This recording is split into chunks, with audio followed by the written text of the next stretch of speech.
What's up, fellas? Here for the, I guess it's week 5 now review. I'm going to start by discussing some of the trades that took place last week. I'm just kind of recap that. Looks like on Wednesday morning, uh, Brian traded Gronk for Jordan Reed and Michael Crabtree. Um, Obviously, I think a lot of us think he could have got a little bit more for Gronk there, but if he thought he needed some receiver depth and not a huge downgrade at tight end as long as Reed stays healthy, it's not too bad. I don't think the trade really had any bearing on the outcome of this week's games, as none of those players really did much. The next trade we had was late Wednesday. Brian traded Todd Gurley to me for Alvin Kamara. Obviously, I knew Ingram was coming back and was going to eat into Kamara's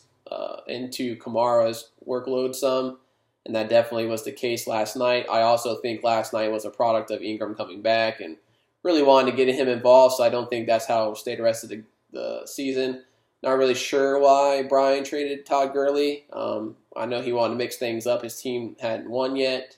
That did change this week. Kamara was performing better on the season than Gurley, but it's kind of a lateral move. It doesn't necessarily, improve his team. I mainly did it just because I know Gurley doesn't have a guy he's going to be sharing time with. So the next trade happened on Wednesday evening as well. It was between Dalton and Orlando. Dalton traded Melvin Gordon and Demaryius Thomas for Le'Veon Bell and Mark Ingram. So that trade, I haven't really looked too much into it. Gordon's the best player out of that deal so far this season. Obviously, Bell will be back here in a couple weeks. Mark Ingram looked fresh, looked great last night. Demaryius Thomas had a decent week this past week, but hasn't performed very well during the season.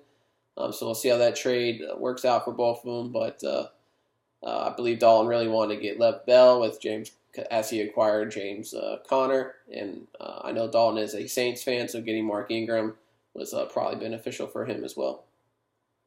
The next trade happened Friday.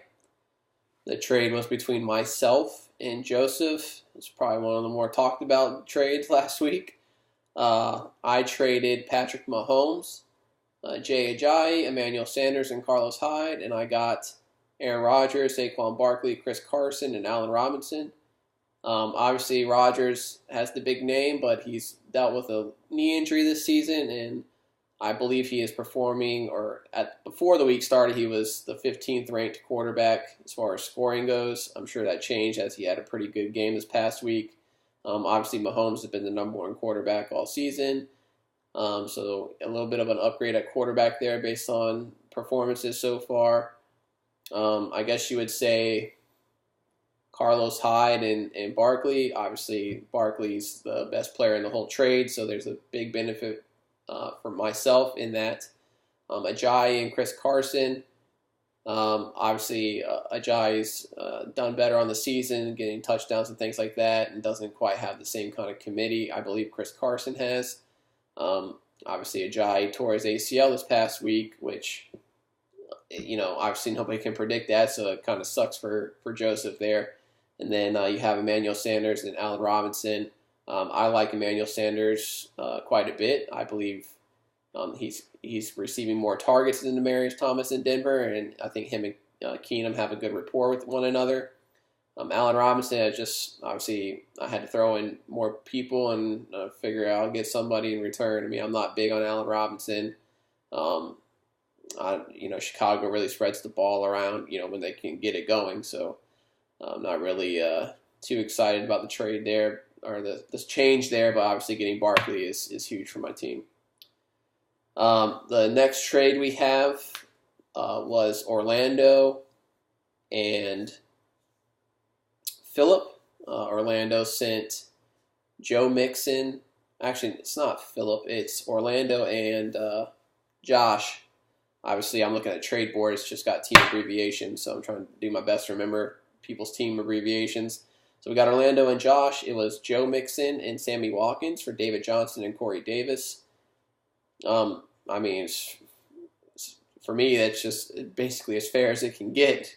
Both receivers are kind of boom or bust kind of players, and you're getting, you know, at best a low end running back one, in my opinion, out of those guys. I mean, David Johnson was a high draft pick this year, but he's really underperformed just because the new coaching staff in Arizona just doesn't really know how to utilize them. Joe Mixon's coming off his knee surgery. I know people in the group chat freaking out, but he had like the most minor knee procedure you can possibly have.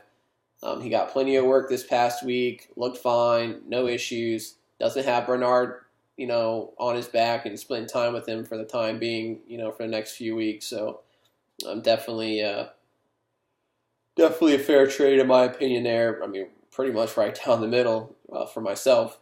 And then we had a trade go through this afternoon.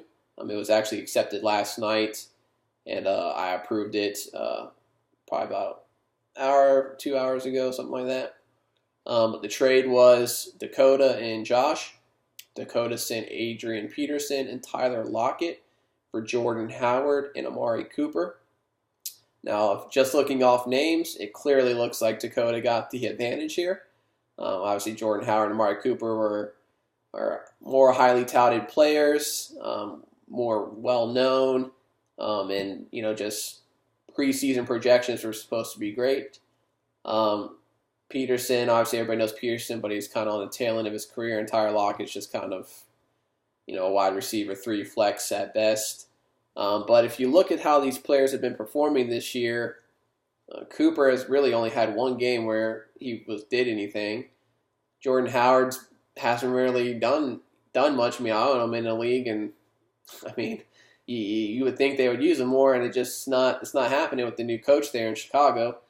Peterson, if the Redskins can keep the game close, he's getting plenty of work. He's had, I believe, at least a couple really nice games so far this year. Tyler Lockett, he's actually scored, I think, about 20 more points than Amari Cooper. I mean, I wasn't aware he's doing that well, but, I mean, obviously that's what Josh wants for his team, some guys that can score, and, Dakota's banking on hoping those guys, hit the value that they're projected in the preseason. All right, so we're jumping to matchups here. First matchup, I don't want to spend a lot of time on this because it wasn't close. I mean, winning by 60 points here. So I smacked up Josh pretty bad. Matt Ryan didn't play well for me. Obviously, I had a big game out of Gurley and Barkley, along with Adams and Thielen. I mean, that's my core 4 guys, on my team that are really carrying me this year. Even had a nice game out of Austin Hooper, which is funny because I tried to get Vance McDonald, who Josh had, who ended up shitting the bed with 1 point. So, I mean, it wouldn't have made a difference in the matchup, but it's just funny how that plays out there. I did have Mason Crosby on my team, who sucked this past week. So, he missed 4 field goals and an extra point. So, the score could have been higher if he would have done what he normally does. Looking at Josh's team, Phillip Rivers played well with 21. James White got his team off to a nice start this week with 19. Joe Mixon had 19. Amari Cooper with a 1.5. Brandon Cooks got a goose egg. I'm not sure when he got hurt in the game, but he got rocked. I mean, I would seriously doubt he's going to be able to play this coming week. He got a pretty nasty hit to the head. Watkins got him 11. Moncrief got him 11. And some players on by on his bench and some injured guys, so nothing to speak of there. Next up, we got Phillip in Orlando. Orlando got his first win of the season. This was 138-120. Phillip had 21 out of Watson, 13 out of Breida. Odell finally stepped up, got him 27. He got 17 out of Robert Woods, 11 out of Jimmy Graham. Did have Kenyon Drake on the bench. He actually finally did something as well with 21. So maybe he'll squeeze him in the lineup or figure that out. Orlando had Alex Smith, who had 14, serviceable. Melvin Gordon with 20. Got Julian Edelman back this week, got him 9. Demaryius Thomas finally had a nice game with 19. Eric Ebron started him off strong in that Thursday night performance with 27. David Johnson got him 20. decent game out of David Johnson and a pretty nice matchup for him. 12 out of the Chargers defense. Not too much on his bench. Did get 12 points out of Eckler and Jordy Nelson there. Next up, we got Dalton and Chad. Dalton's team just murdered it this week, destroying Chad. This was like a 70-point victory here. I mean, this was not close at all. Dalton had 27 out of Breeze, who set the record last night for most career passing yards, passing Brett Favre and Peyton Manning last night. Had James Conner had a big game with 33. Mark Ingram had a nice game with 20. Galladay with 18. Sanu with 15. Njoku had 10. 24 out of the Bengals defense. I mean, that's pretty crazy out of the defense there. Did have 21 out of Wentz on the bench, so played the right quarterback there. Not much else going on his bench. Looking at Chad, he got 15 out of Stafford, 12 out of Elliott, 13 out of Naheem Hines, 17 out of Diggs, got 11 out of Kittle, -1 from his kicker. Not too much going on his bench. Did have Kiki Kuti, who had 14 there.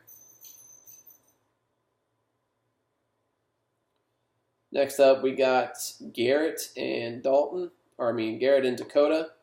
Garrett won this one basically by 30. It was 120-90.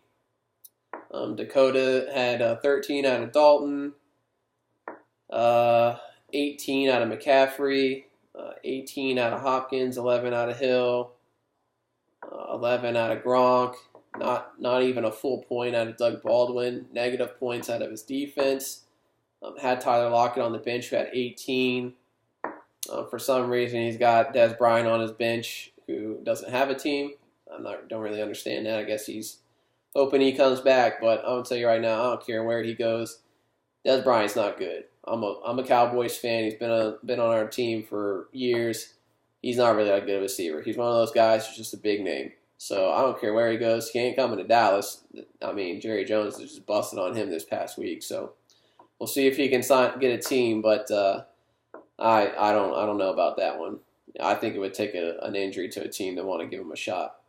Looking at Garrett's team, he's got Roethlisberger at 22, Kareem Hunt had 16, A.J. Green had 14, 13 out of Kelsey, 13 out of the kicker, had 20 out of Wilson on his bench and 20 out of Bortles on his bench, so he's rocking 3 quarterbacks, which is a little weird considering we got small benches, but he's undefeated, so it's working for him.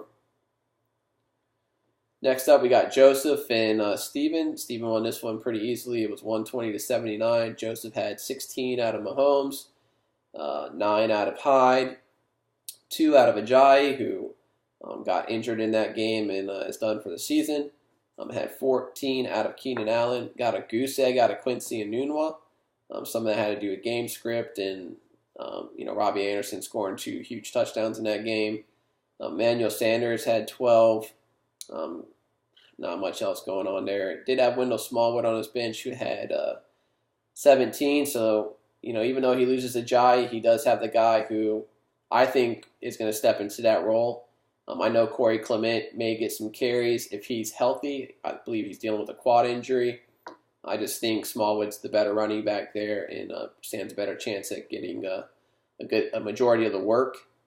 But we'll see how they play that out. I know they're talking to the Bills about trying to get LaShawn McCoy again, so see if that happens. I know that would make Derek very happy. Looking at Steven's team, he got Cam Newton with 16, Yeldon with 22, Gordon had 12 in his second game with the Pats. Did get a touchdown there. I believe it was Tom Brady's 500th touchdown he caught. So that's pretty cool. Cooper Kupp had 18. He also got a concussion in that game, so his status is probably going to be up in the air for a little bit. Ertz with 22. Andrew Luck on the bench had 23. He also had Mike Davis, who had 15. And then the last matchup we have here is the closest matchup of the week. It was Brian versus Derek, and Brian also got his first win along with Orlando this week, so we have no winless teams anymore. The 2 teams that were active in trading last week got wins. Not sure if that means anything, but looking at Derek's team, Goff had 14, McCoy with 12, Alvin Morris had 11, Antonio Brown had 2 touchdowns with 25, Smith-Schuster had 11, Sony Michel at 18. Got 0 out of the Rams defense. So the Rams defense has kind of struggled the past couple weeks. Some of that may be due to the fact that they don't have Aqib Talib. He's out with injury for a little bit, so we'll see if that means anything. They get 10 out of his kicker. Not much going on his bench. Only 2.5 out of Will Fuller. If he could have got some more production there, maybe 12, he would have got the victory here. Looking over here at Brian's team, 28 out of Brady. The big day out of Crowell with basically 30 points. That's really what helped him because there's a lot of single-digit scoring here. Basically 10 out of Crabtree and Shepard. Did get 16 out of his kicker, so a big day out of his kicker really benefited him here. Not much going on his bench either. So as we head into week 6, we have 2 teams that are undefeated. Myself and Garrett, we're both still undefeated. We have 4 teams at 3-2. We have 2 teams at 2-3, and we have 4 teams at 1-4. So we'll see how things play out. I know I played Chad this week. It's like Dalton and Phillip play, Orlando and Dakota, Garrett and Joseph, Josh and Derek, and Steven and Brian. So best of luck to everybody. Waivers will process tomorrow. Obviously, there's some guys out there that are available that will probably be highly sought after. So we'll see how that goes. And best of luck to everybody, and talk to you next time.